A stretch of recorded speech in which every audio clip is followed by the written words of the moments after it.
Hey guys, welcome to the next tutorial for ethical hacking and penetration testing via Kali Linux. So in the previous tutorial I showed you from where we could go ahead and download Kali Linux and the specific operating system that I would need and the VMware workstation.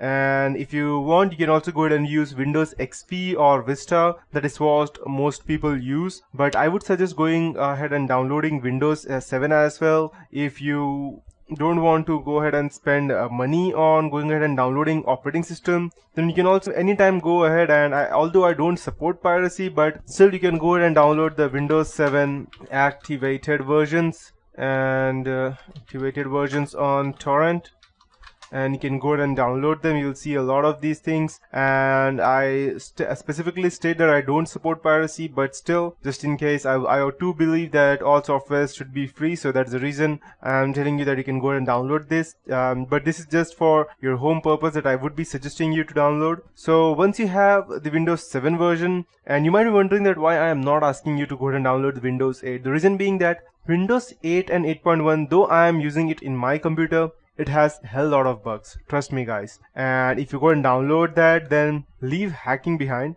You just have to go ahead and go ahead and configure your operating system, that's Windows 8 or 8.1, to go ahead and solve its bug. You will just be sitting to solve this bug rather than going ahead and learning them, because that's what Windows 8.1 will do. So unless you know what you're doing, Windows 8, I won't suggest that, because it has a lot of bugs in its updates. So you need to be very careful when you are going ahead and downloading the updates for that. So speaking of Kali Linux, as you know how to go ahead and download that, I'll show you how to install that. And whenever you install any kind of operating system in a VMware, you will see it over here on the left hand side, and whichever system you have. So I'll just go ahead and tell you how we can go ahead and start downloading installing the Kali Linux. So, and just before I go ahead and show you how to install the Kali Linux, I'll also go ahead and open my notepad. Let me check.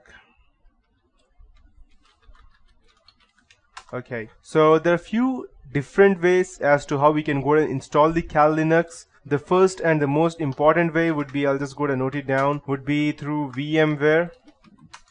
And the second would be on a physical operating system, which would be the same, it would almost be the same as VMware. And the third one would be, it would just be a bit different, the physical operating system. And third way to install would be dual booting with Windows. The fourth way would be to go ahead and this is one of the toughest way, because I know that a lot of people would be using Macintosh or a Mac rather than a normal laptop. The reason being that it's far more faster and softer to use to that operating system, but still there would be some people who would want to dual boot it on a Kali Linux. I know that people who are using MacBook will not go ahead and replace Macintosh OS X, but still there are ways how you can go ahead and dual boot that. So I'll also go ahead and teach you that in this tutorial, and this would be for the OS X version. And the last and the final one would be, I'll just go ahead and mark it is important. I'll just go ahead and let me check if I could increase the font. Okay, perfect. And the last and the most important thing as to how, if you ask me or any penetration tester, how they actually go ahead and they don't use it in any specific PC or any laptop. The reason being that it leaves, although Kali Linux is extremely, or I can say the best operating system we ever had in penetration testing or hacking, there's still ways how how a forensic investigator can go ahead and trace it back to you. So that is the reason most people don't go ahead and install it physically, either VMware or any other thing. If you're using VMware, then I would suggest also going ahead and downloading the Whonix version, because that makes you almost anonymous. And just in case you don't know what Whonix is, I'll also go ahead and show you.